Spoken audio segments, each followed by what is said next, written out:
Krisnawati dari program studi Pendidikan Biologi, Fakultas Keguruan dan Ilmu Pendidikan. Nah, di sini saya akan menjelaskan bagaimana proses kecambahan biji mentimun atau nama ilmiahnya itu Cucumis sativus L. Mentimun atau nama ilmiahnya Cucumis sativus L adalah tanaman sayur-sayuran yang termasuk ke dalam golongan labu-labuan. Menurut dari berbagai sumber literatur, mentimun berasal dari bagian utara India. Tanaman mentimun cocok ditanam hampir semua jenis pertanian. Jika ingin mendapatkan hasil yang optimal dari tanaman mentimun, kita harus membudidayakannya di tanah yang subur, gembur, dan banyak mengandung humus. pH netral sekitar 6-7 dan tidak tergenang oleh air.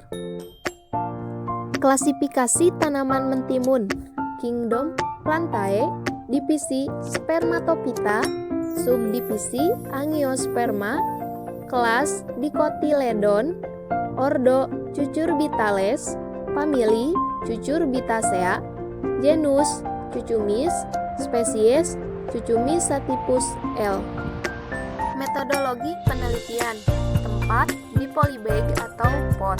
Variabel penelitian: variabel bebas, air dan cahaya matahari. Variabel terikat, pertumbuhan kecambah biji mentimun. Variabel kontrol, biji mentimun, tanah. Alat dan bahan: alat 1 polybag atau pot, 2 alat tulis, 3 kamera, 4 parang. Bahan: 1 biji mentimun, 2 tanah, 3 air, 4 pupuk organik.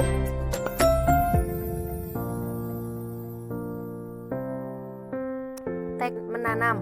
Yang pertama, cari waktu yang tepat. Anda dapat memasang di bulan April atau bulan Mei, di mana penghujan sudah mulai reda, atau Anda bisa mengatur musim dan cuaca saat ini, karena seperti yang kita bahas, saat ini musim dan cuaca sangat sulit untuk diprediksi. Jika Anda masih ragu, Anda dapat mengukur suhu tanah. Ukuran suhu tanah yang baik berkisar antara 19 hingga 20 derajat Celcius dan setinggi-tingginya suhu udara. Setelah Anda memilih waktu yang tepat, sekarang dapat mulai mempersiapkan lahan tanam. Pilihlah lokasi lahan tanam yang memiliki pencahayaan matahari yang cukup hangat, dan perlu Anda dapat menghubungkan mentimun akan sangat baik jika dipasang di ruang yang memiliki sinar pencahayaan yang cukup. Sinar matahari sangat penting sebagai sumber nutrisi dan pengatur suhu tanah. Dengan sinar matahari yang cukup, maka tanah akan memiliki suhu yang hangat sehingga pertumbuhan mentimun akan sangat baik. Setelah lahan tanam siap, langkah selanjutnya adalah pembenihan. Pada saat ini, Anda disarankan untuk memilih jenis yang terbaik untuk tanah tanam yang sudah Anda sediakan. Untuk varietas mentimun sendiri dibedakan menjadi 2, yaitu varietas sulur dan lemak. Varietas sulur lebih banyak diminati orang, tetapi varietas semak lebih mudah untuk dipahami dalam ruang yang sempit. Langkah selanjutnya yaitu teknik merawat. Yang pertama, penyiraman. Tanaman mentimun sangat membutuhkan air. Air yang digunakan sebagai pelarut alami dan membantu dalam metabolisme di dalam sel tumbuhan. Jika tumbuhan kekurangan air, maka organ tanaman akan tumbuh tidak optimal, sehingga faktor penyiraman menjadi hal yang sangat diperlukan. Teknik yang kedua yaitu teknik pemupukan. Pupuk yang bagus untuk pertumbuhan tanaman mentimun pada waktu penanaman awal adalah pupuk dari kotoran ayam yang telah dikeringkan. Bisa juga menggunakan pupuk dari kotoran kambing kering, karena pada kedua jenis pupuk ini mengandung banyak nutrisi seperti kadar nitrogen N cukup tinggi, sehingga mempercepat pembelahan sel pada daerah meristematik.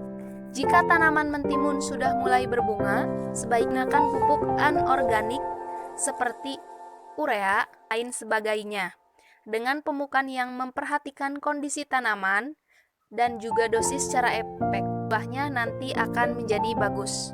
Yang ketiga ada pedangiran atau penyiangan. Pedangiran merupakan kegiatan petani untuk menggeburkan lahan tanam supaya penyerapan air di dalam tanah berjalan lebih efektif.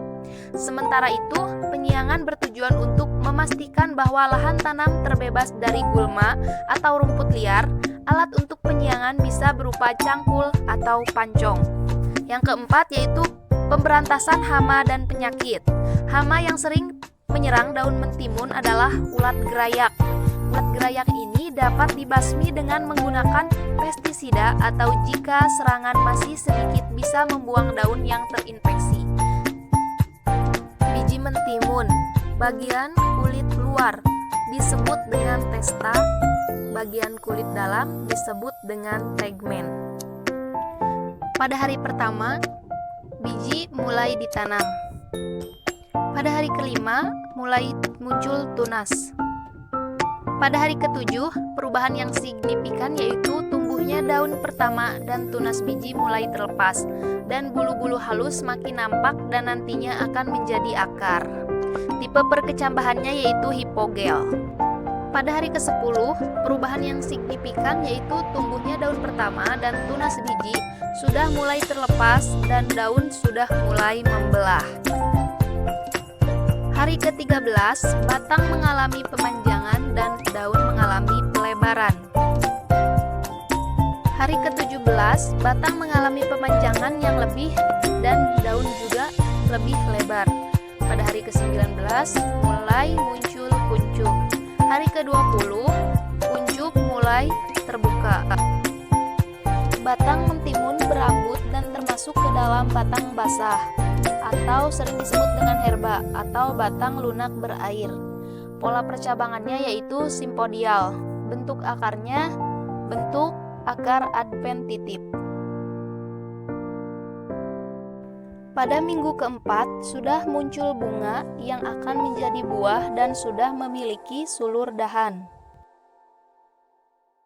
Pada hari ke-34 sudah muncul buah, dan pada minggu ke-6 buah mulai membesar dan bunga mulai keriput atau hilang. Pada hari ke-45 sudah waktu panen. Selanjutnya yaitu sifat daun. Sifat daun mentimun yaitu bangun jantung, ujung runcing, dan pangkal tumpul. Selanjutnya susunan tulang daun mentimun Brachydodromus, yaitu tulang daun melengkung ke atas pada tepi daun. Selanjutnya ada tepi daun. Tepi daunnya bergerigi, yaitu sinus dan angulusnya sama-sama lancip. Tepi daunnya bergerigi, berbulu sangat halus, bersegi mirip jantung, tulang daun menyirip dan bercabang-cabang. Simpulan, perakaran mentimun atau nama ilmiahnya Cucumis sativus L, yaitu sistem akar tunggang, batang lunak berair, pipih, berambut halus, berbuku dan berwarna hijau segar, bercabang dan bersular yang tumbuh di sisi tangkai daun. Daun tunggal, bulat lebar dengan ujung daun runcing berganda, berwarna hijau muda sampai hijau tua.